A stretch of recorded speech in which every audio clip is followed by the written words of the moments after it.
End of the song.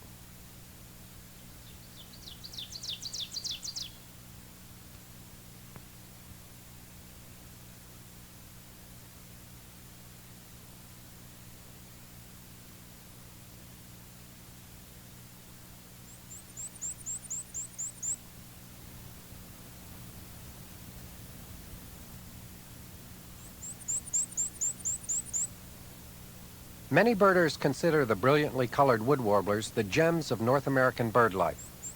Some birders are puzzled, however, by the name warbler, since only a few of the birds in the family actually have a warble-type song.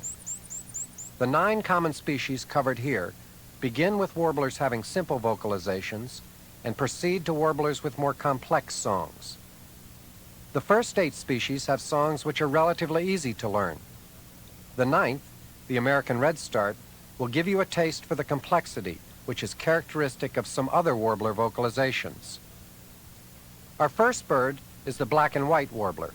He's the bird whose high-pitched song sounds like a squeaky wheel turning round and round.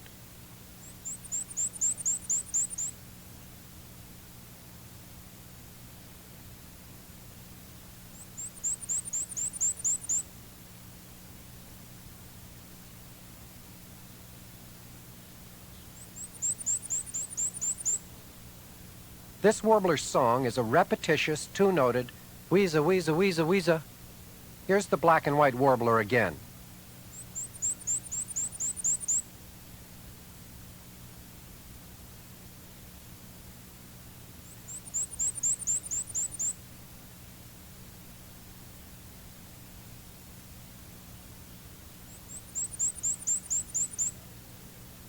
Another warbler with a two-noted vocalization is the ovenbird. His emphatic song, given from a low perch in the forest understory, repeats the phrase, "Teacher, teacher, teacher."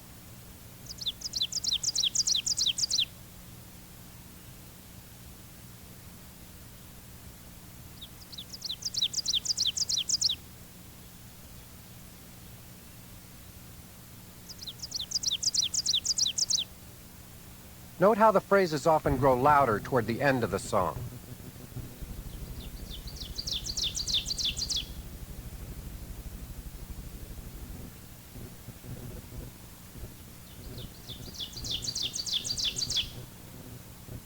Our third two-noted vocalization is the song of the Kentucky warbler.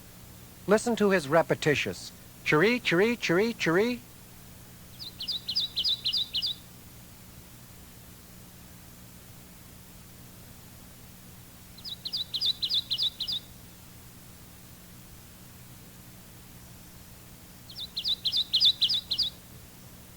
This is a musical whistle with a lively bounce.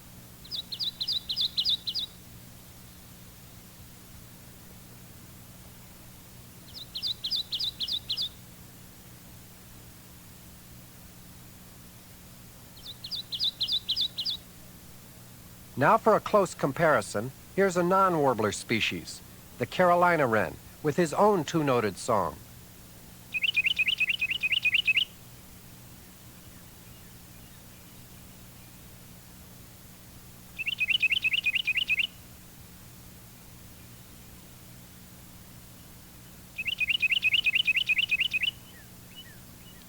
Fortunately, confusion between these two species can normally be avoided, as the wren often sings a more distinctive three-noted song, which is a loud, repeated tea kettle, tea kettle, tea kettle.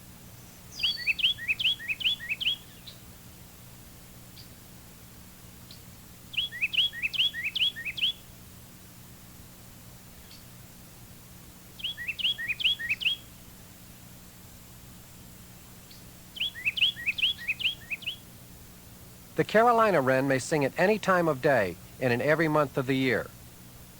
Now let's review the songs of these two species. First, the Kentucky warbler's two-noted chiree, chiree, chiree, chiree.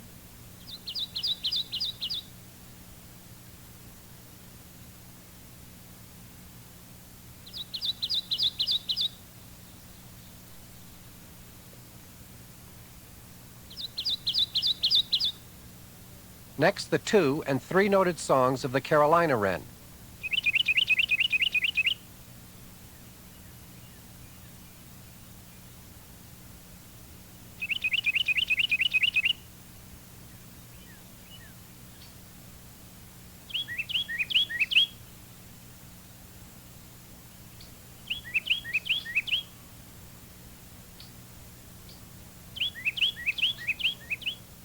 The song of the Carolina wren is known for its extreme variability. Be alert for this in the field. Like the ovenbird, our next species, the hooded warbler, spends a lot of time on the ground. The hooded warbler's song is normally 3 phrases which sound like a-weet-a-weet-a-weetio.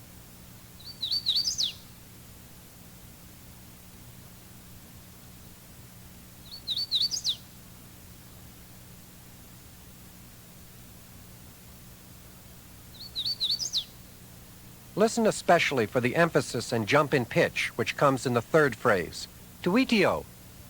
Here's the hooded warbler one more time.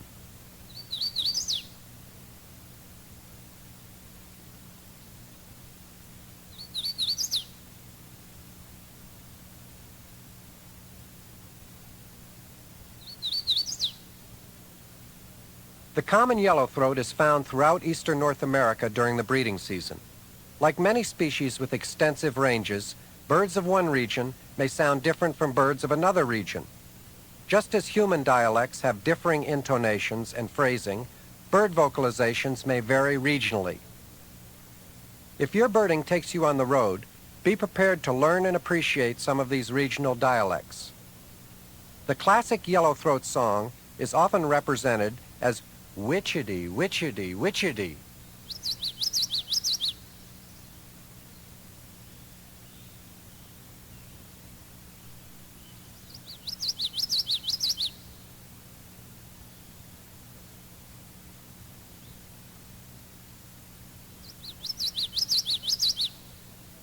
The notes of the yellowthroat's vocalization are normally connected, and this gives a rolling quality to his song.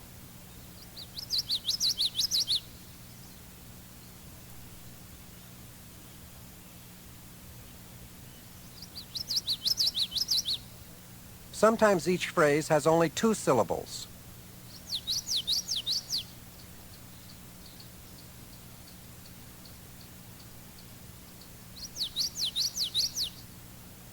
Other variations sound like this.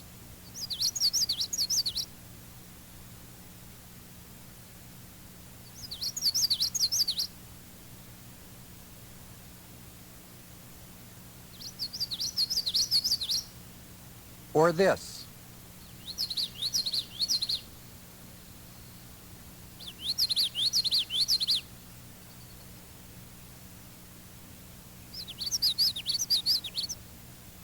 The yellowthroat also has a loud, raspy call note.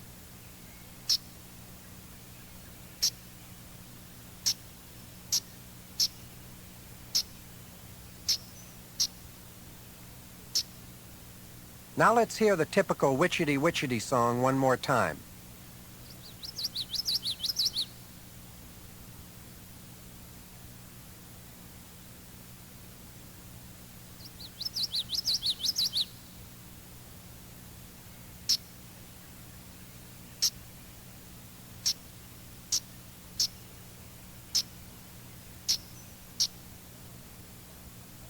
The yellow warbler's song is often represented as sweet, sweet, sweet, a little more sweet.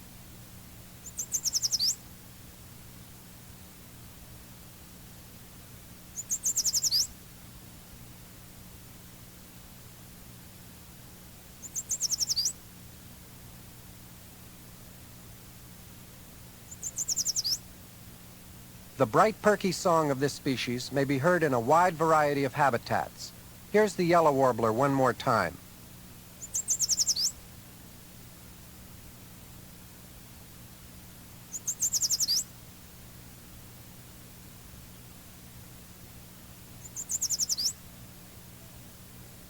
The northern parula is another warbler with a distinctive pattern to his vocalization. Overall, the non-musical song may be likened to a buzzy trill. The key to identification, however, is the way the notes of the song progressively climb in pitch and then drop over the top. Listen.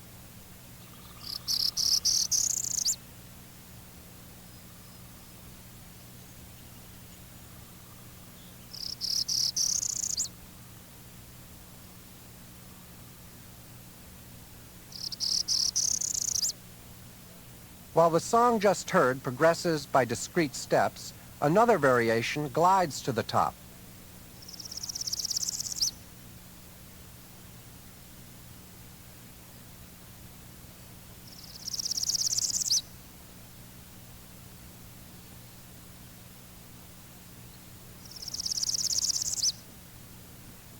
The black-throated green warbler's high-pitched song is traditionally represented as zee-zee-zee-zoo-zee.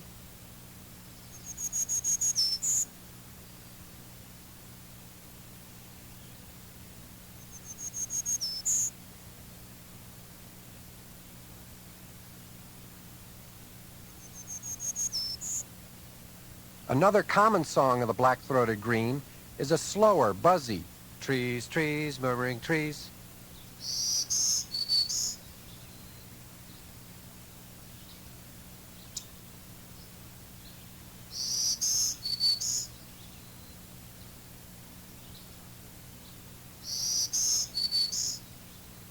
Here are both versions again.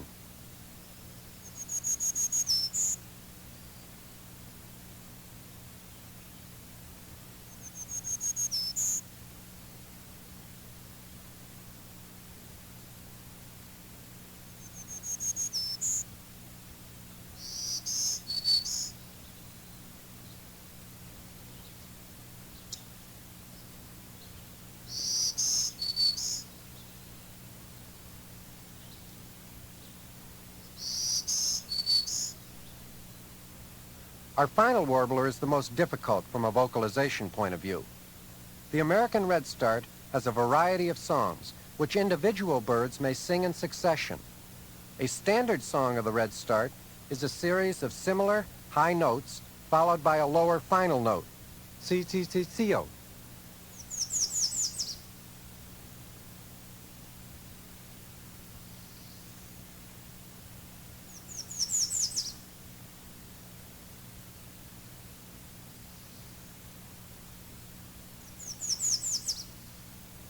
At times, the drop in pitch is barely discernible or absent altogether.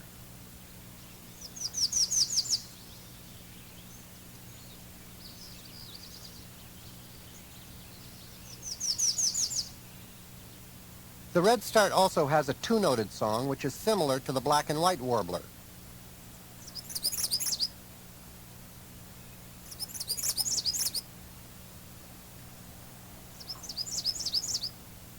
Finally, listen to a bird that is alternating his various songs.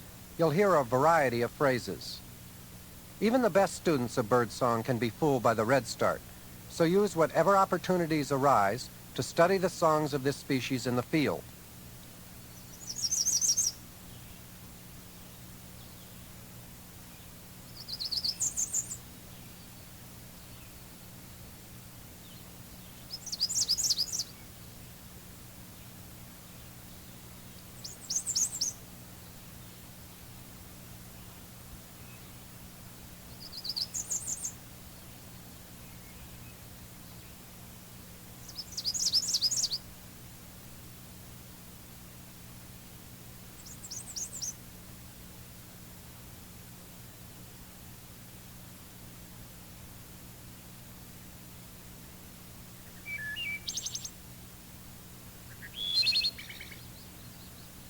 Our next group is thrushes. This family includes several of North America's finest songsters.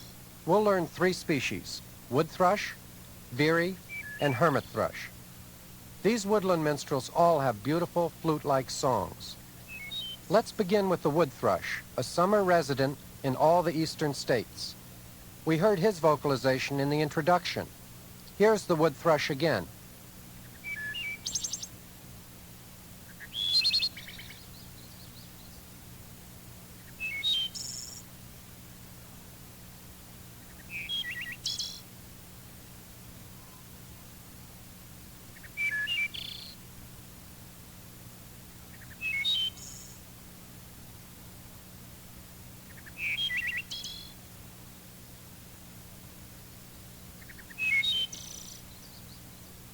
Certainly this species is in the running as one of North America's premier vocalists. The main part of the wood thrush's song can be represented as "Eole." Listen for this flute-like phrase and its variations, sandwiched between introductory and ending notes.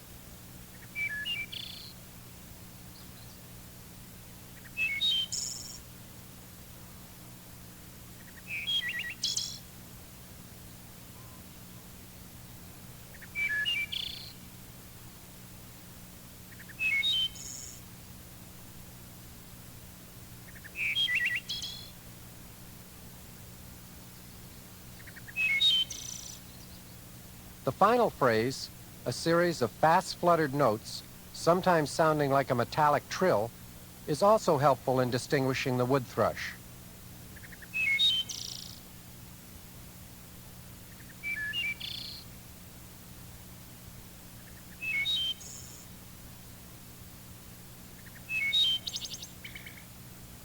The call note of the wood thrush is a loud, clear pip, pip, pip, pip.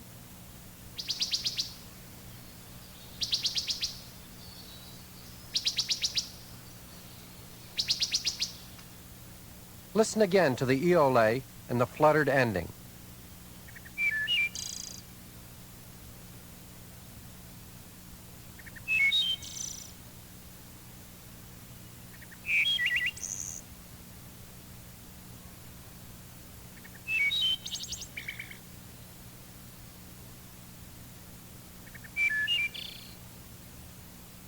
The Veery's haunting song consists of a series of downward spiraling flute-like notes.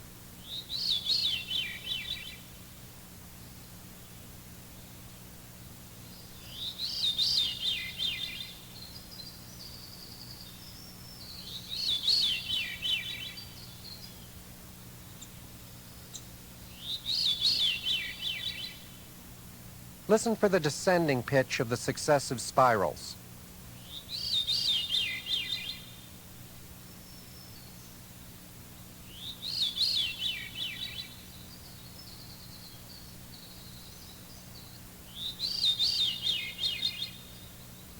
If you listen carefully, you may note that the bird is actually singing in harmony with itself. This can be better heard if the song is slowed down to half speed. Listen.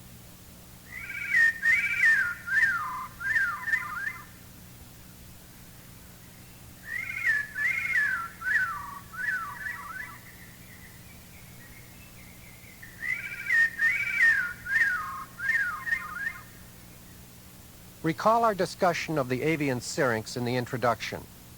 The Veery's self-sung duet is a good example of how a bird can produce more than one sound at a time.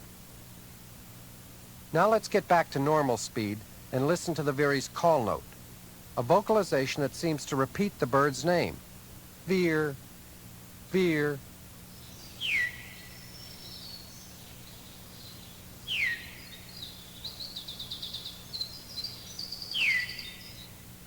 Here again is the mysterious song in the call notes of the Veery.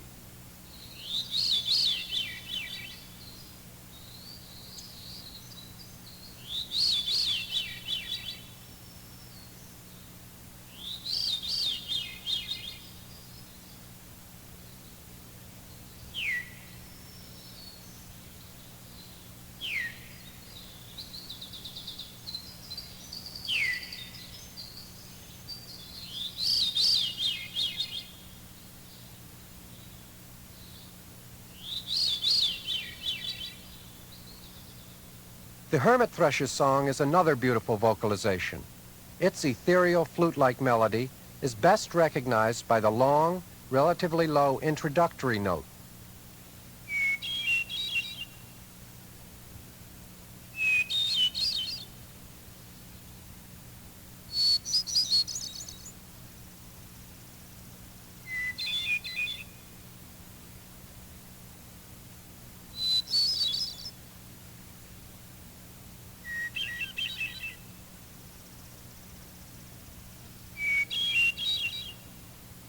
The series of notes which follow the introduction often create a tremolo.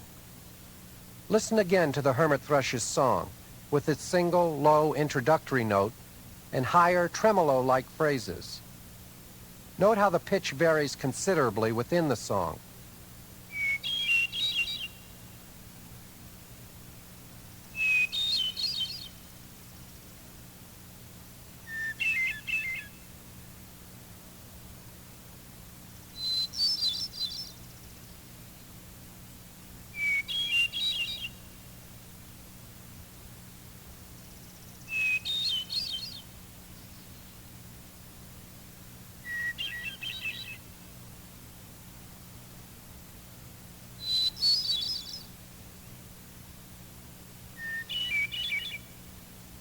Now let's see if you can identify these three thrushes.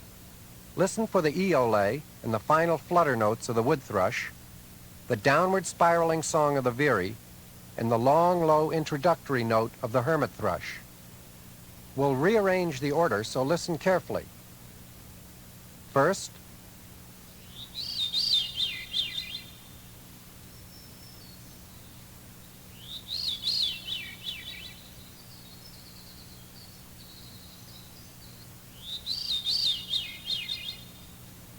second,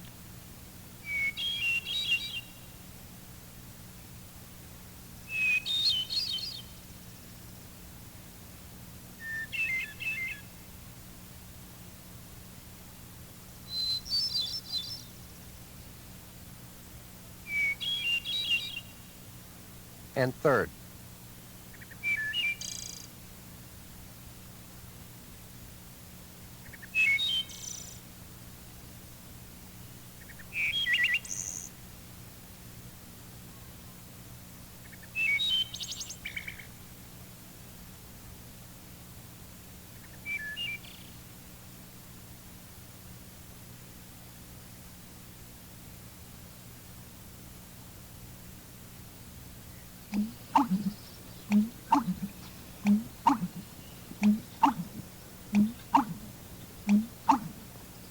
Unusual is a good way to characterize the songs of the birds in our next group. In fact, the sounds made by the following three species are so dissimilar to typical avian vocalization, many people are surprised to learn they are birdsong. Our first bird in the unusual category is the ruffed grouse. While the grouse uses his syrinx to produce several call notes, his primary song is produced by rapidly flapping his wings. The air compressed between his wings and body creates a deep drumming sound. Here it is.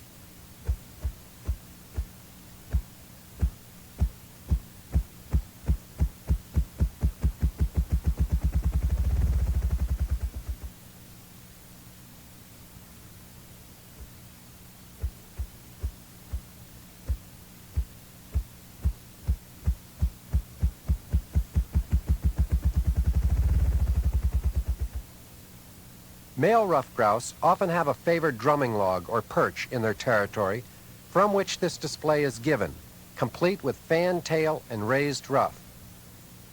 Notice how the drumming accelerates through the performance.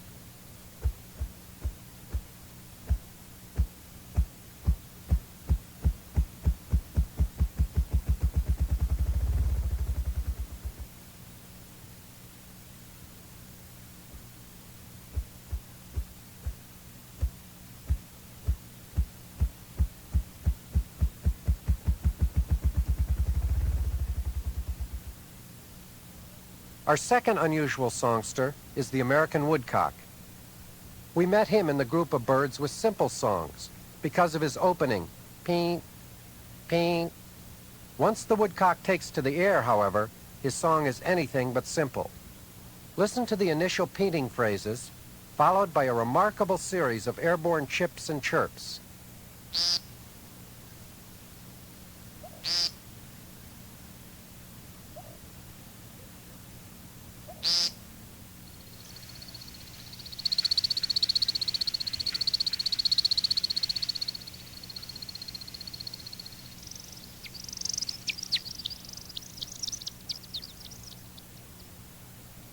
At least some of these twittering whistles are created by wing feathers during his spiraling flight display. Here's the American woodcock one more time.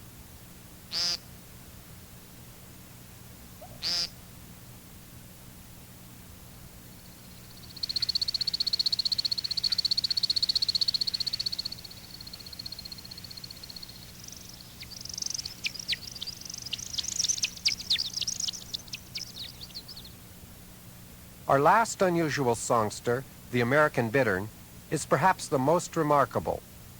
His vocalization is created as he gulps and expels quantities of air. Here's the American bittern.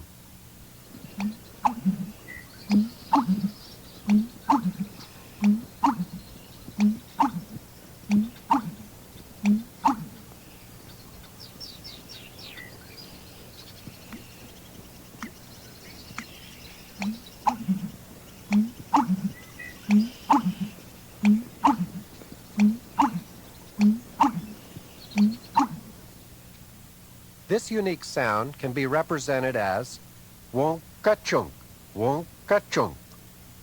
The entire song sounds somewhat like an old-fashioned pump. Also note the percussive quality to the second syllable, which has been likened to the sound of driving a stake into the ground. Sometimes in the field, one part of the song is more audible than the other. No doubt this helps to explain the bittern's rich variety of folk names, including such colorful titles as Thunder Pumper, Belcher Squelcher, Boomer, and Stake Driver. Listen again to the marvelous song of the American bittern.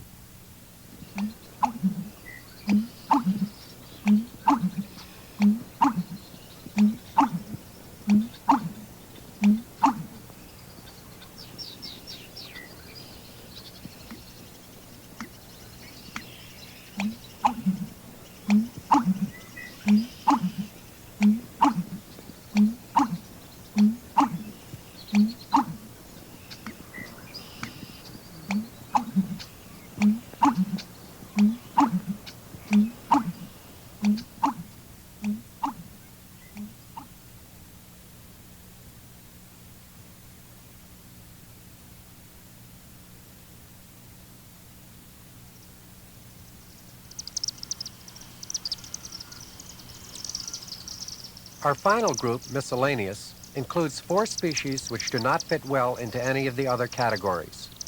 Let's start with the chimney swift. Because they nest and roost in chimneys, these fast-flying insect collectors are a common sight around human habitations.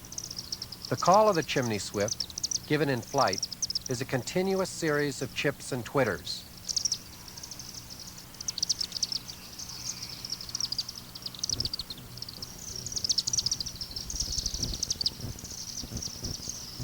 Note how the chimney swift's non-musical call varies little in pitch.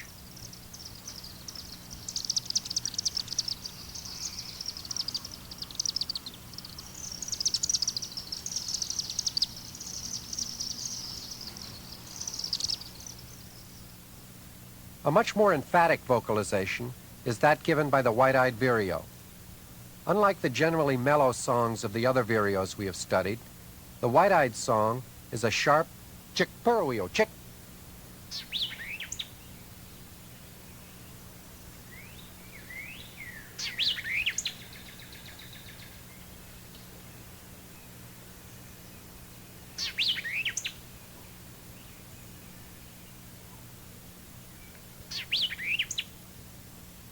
Sometimes the white-eyed vireo gives a shortened version, but listen for the initial chick phrase, which is a common element in the song.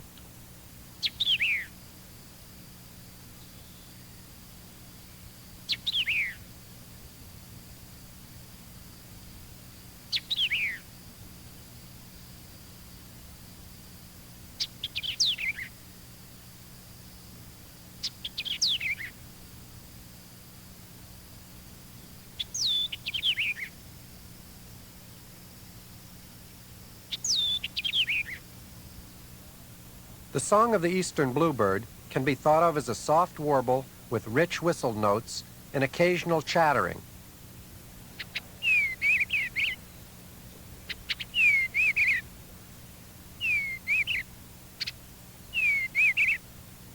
The bluebird's flight note is a sweet whistle. Now let's hear the full song once again.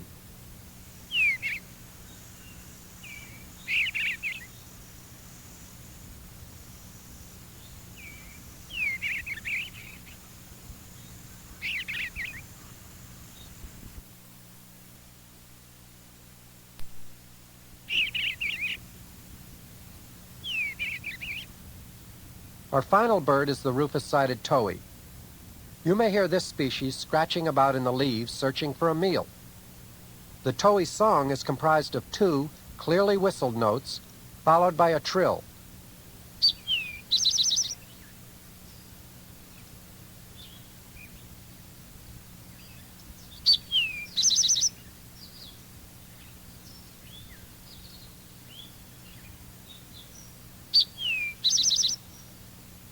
The towhee call note is a loud towhee.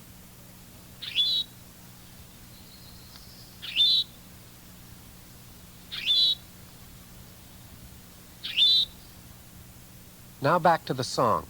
A common representation is, drink your tea. Here's the rufous-sided towhee one more time.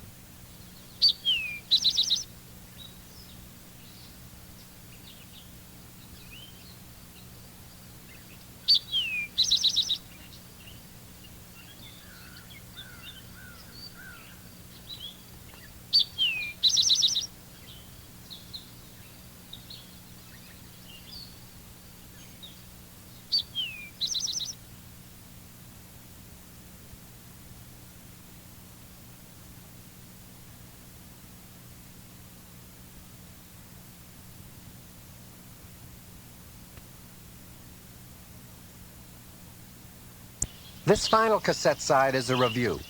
We will hear all 85 species covered in this guide.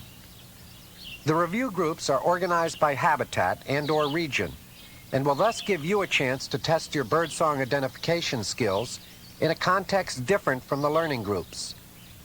As you will see, the groupings are generalized ones, and many of the species we have chosen to put in one specific habitat or region can and do occur in others.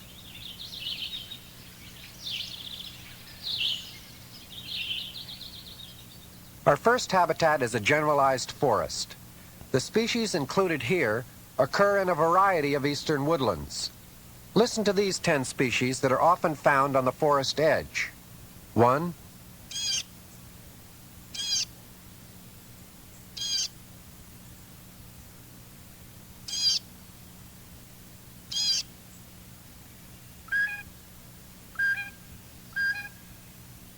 2,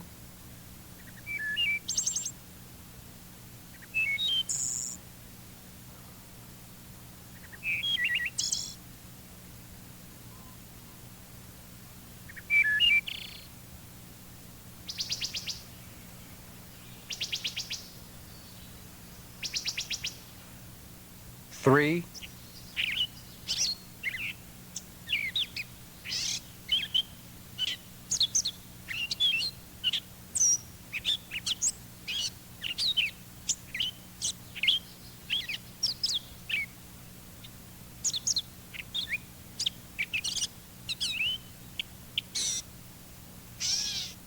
4,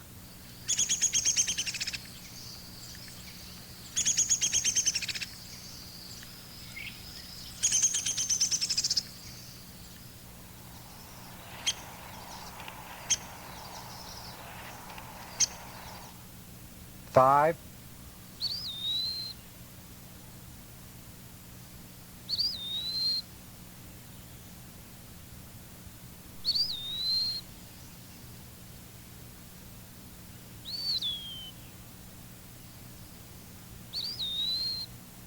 6,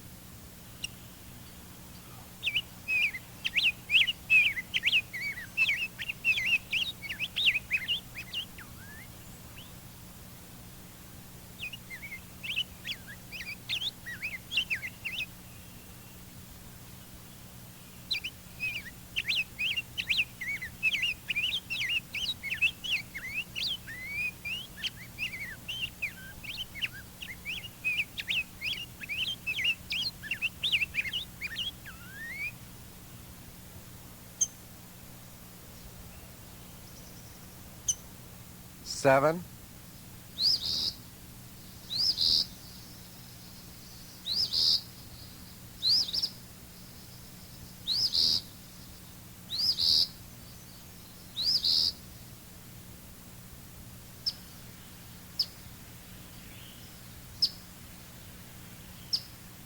8,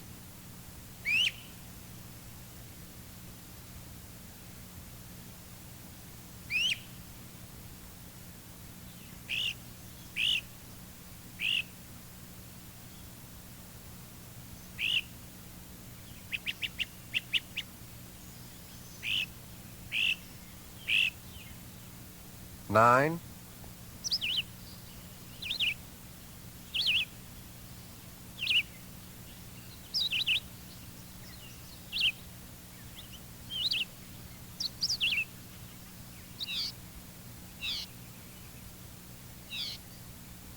10.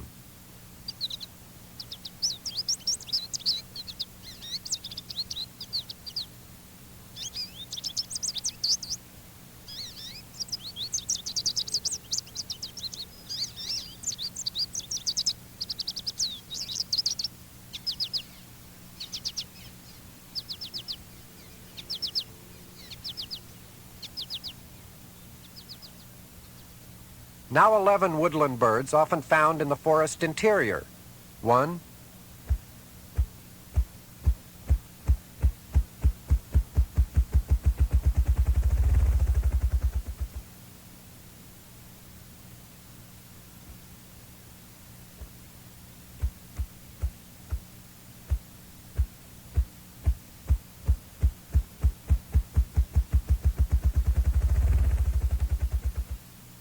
2,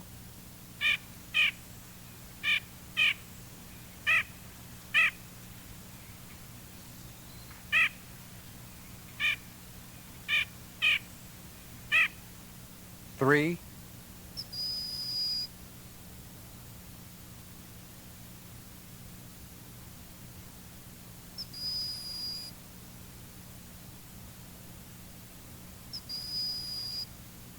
4,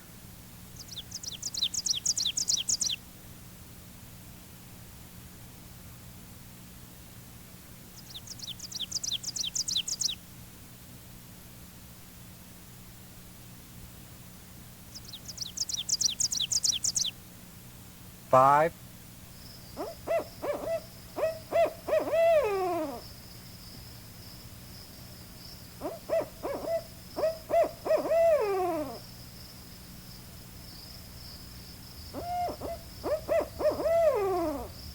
6,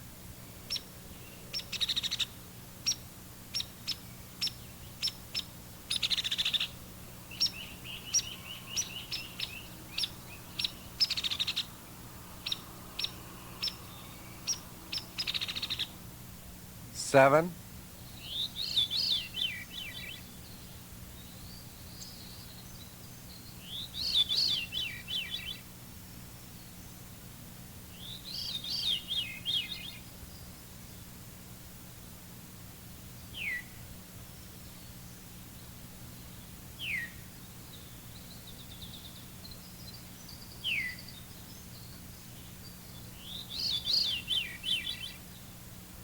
8,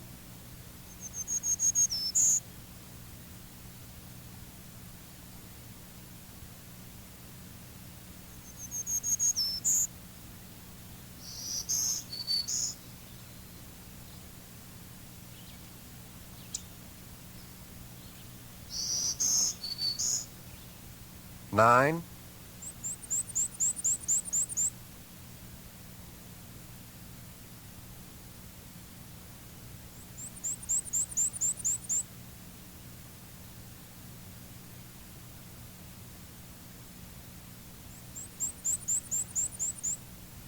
10,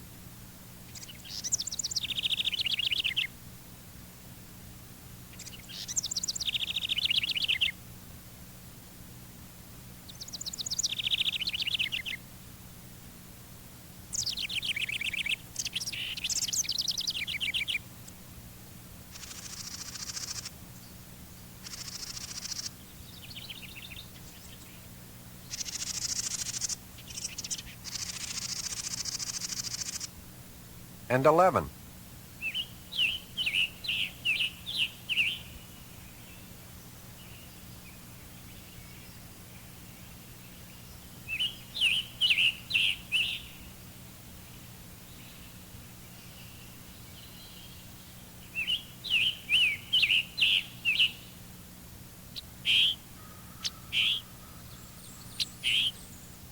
And finally, 6 species that may be found throughout the forest.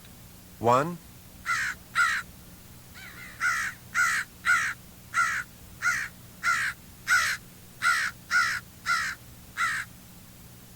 2,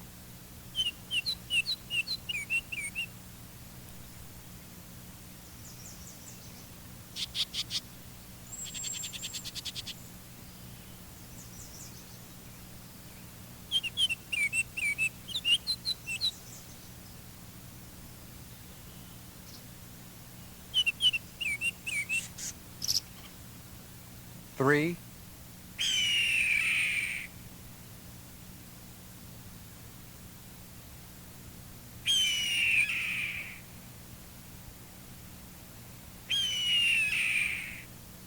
4,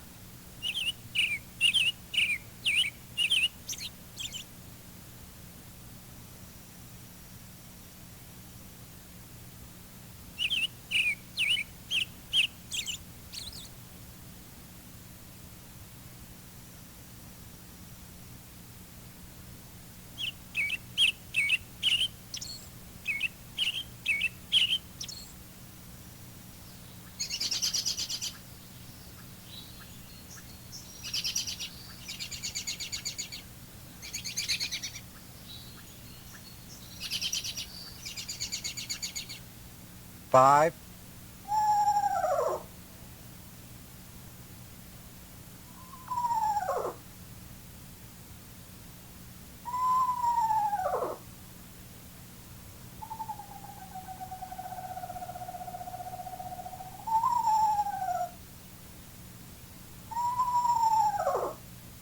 6,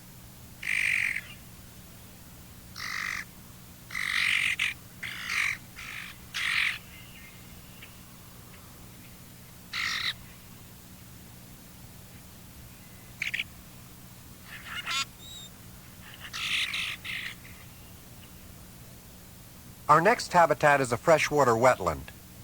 See if you recognize these 7 species that are often associated with either open water or marshy edges. 1,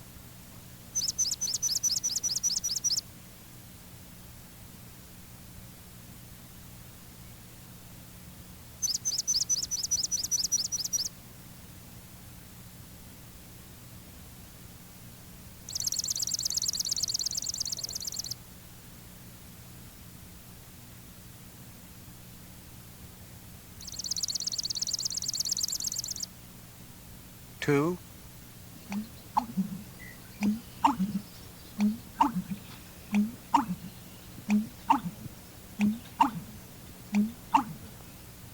3,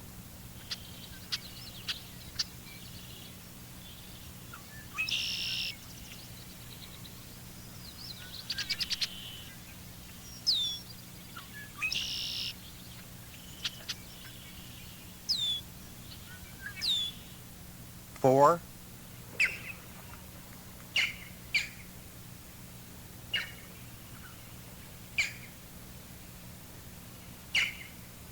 5,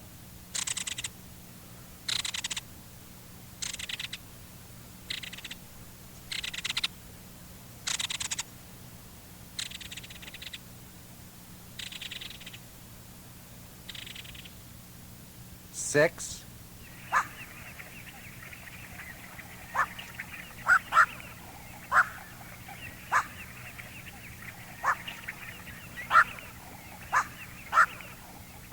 7.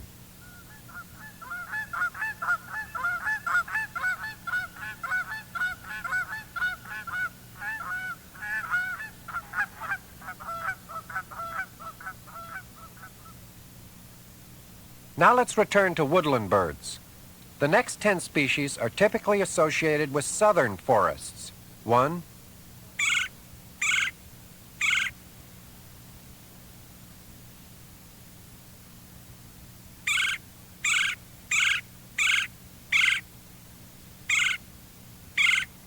2,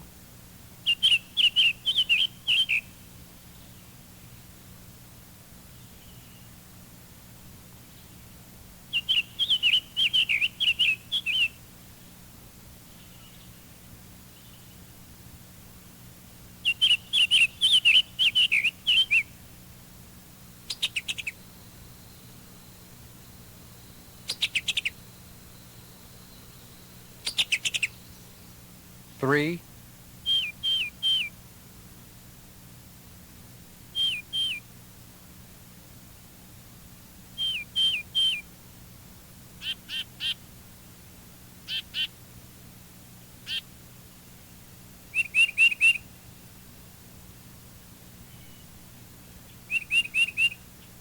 4,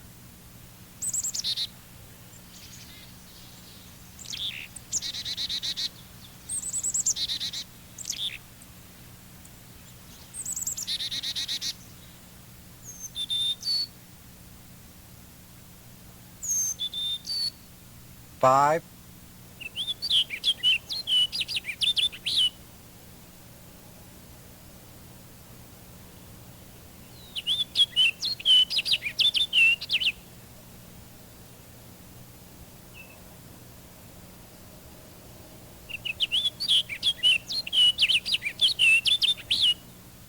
6,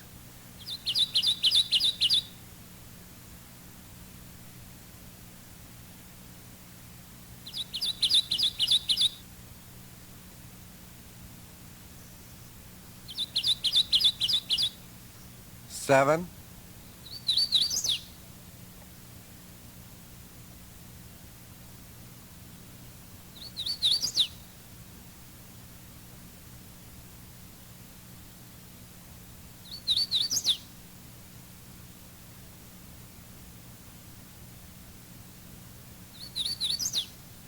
8,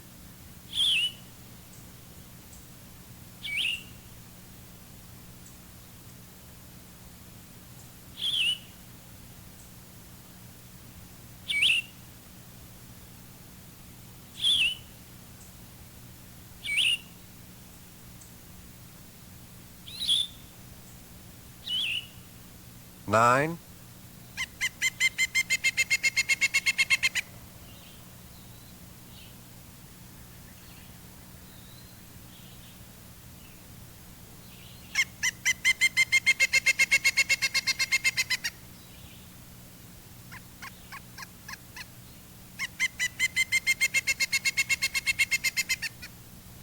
10.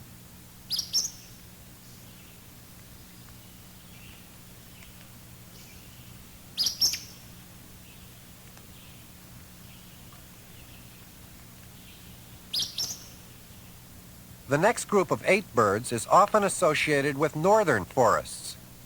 See if you can identify their vocalizations. 1,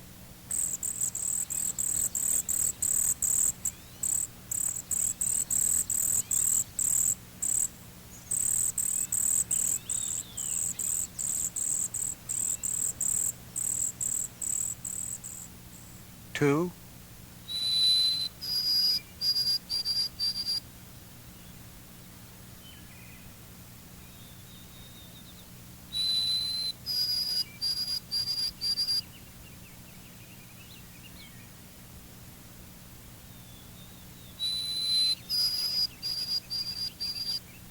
3,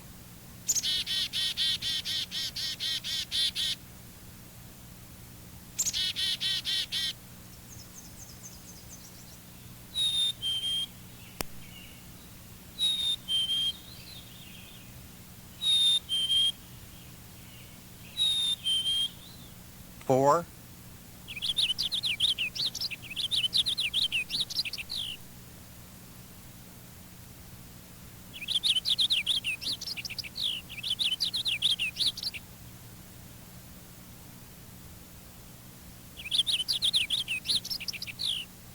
5,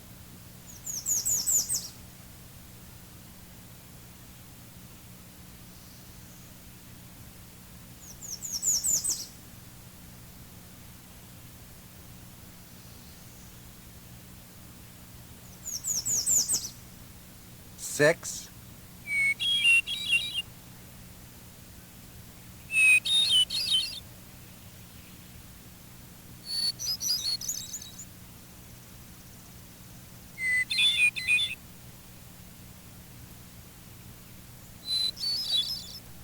7,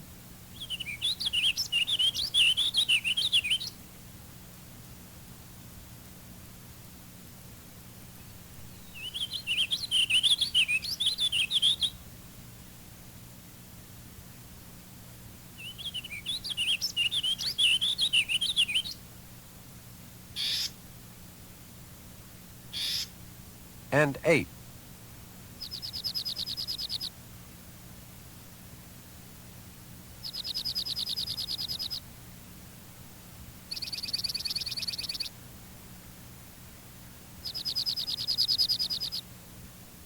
Hedgerows and thickets provide excellent habitat for many common eastern birds.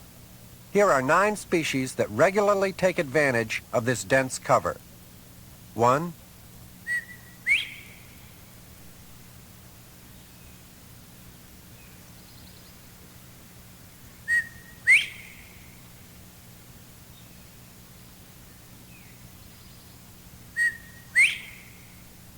2,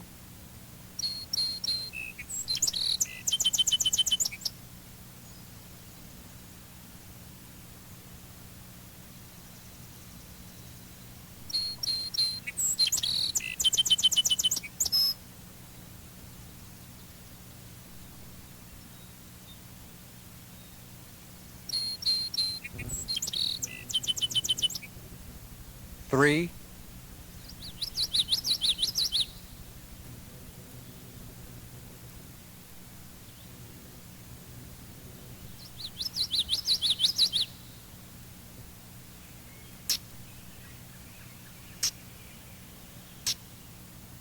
4,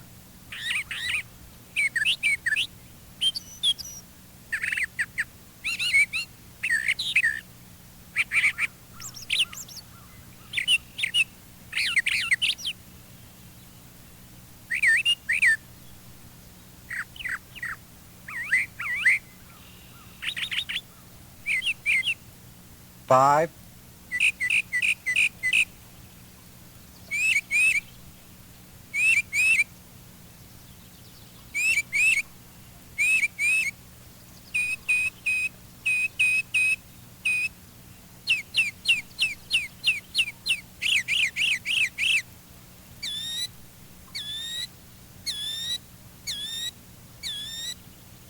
6,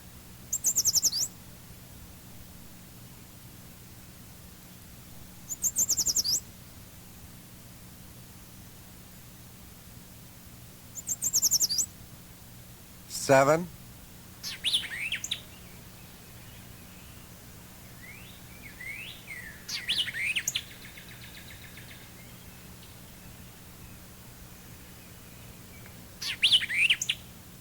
8,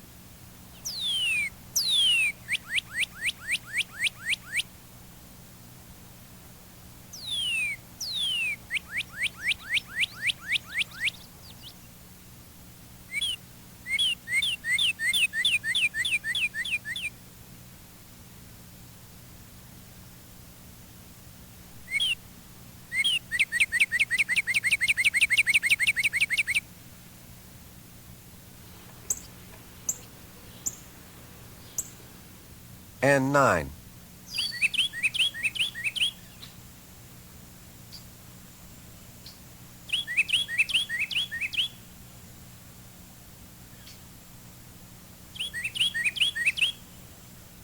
Old field and open fields also provide habitats for a variety of birds.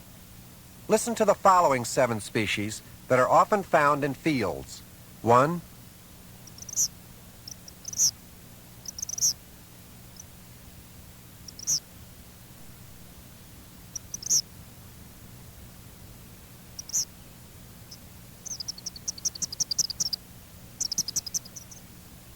2,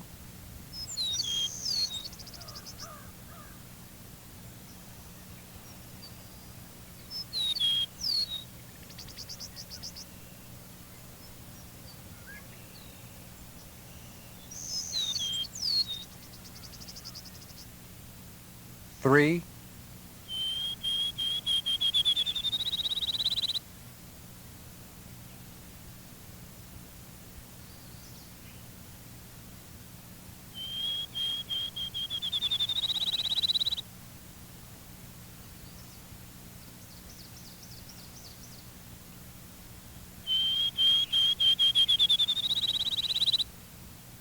4,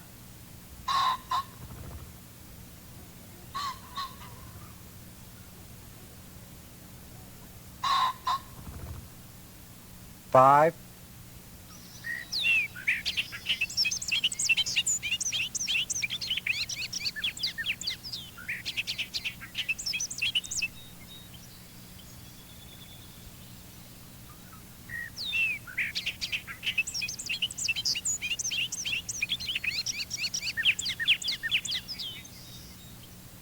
6,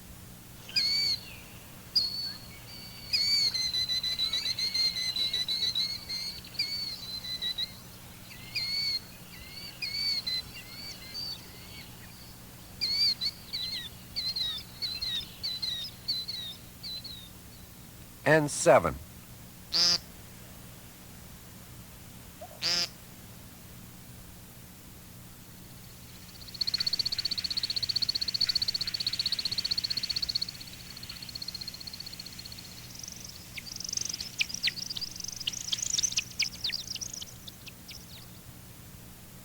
Our next group of birds can often be found in the oak pine woodlands, both north and south. Here are a dozen species often associated with these forests. 1,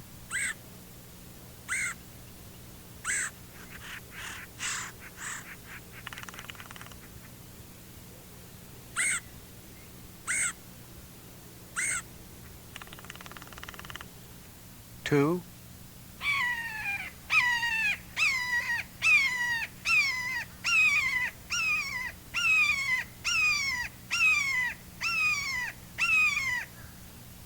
3, 4,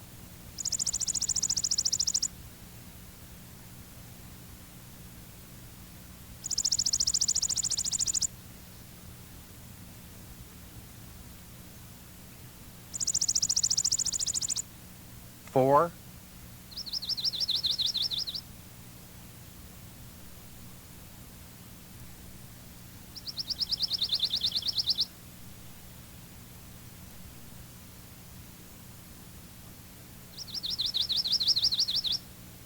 5,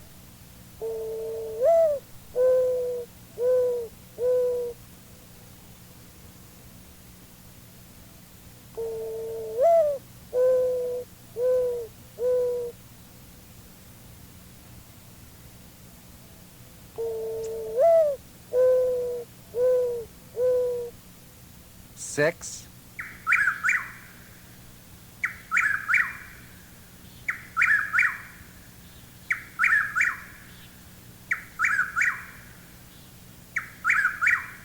7,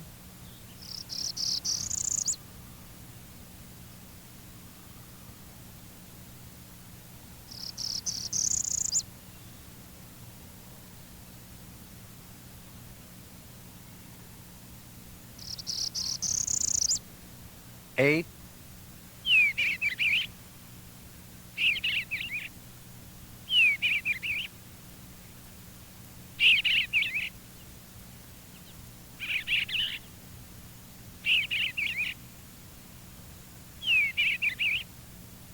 9,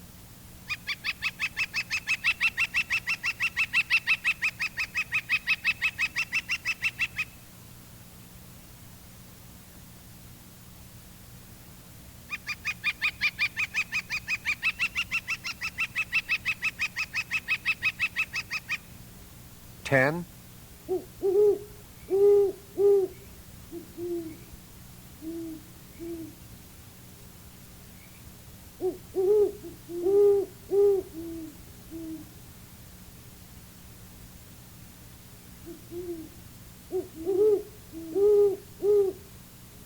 11,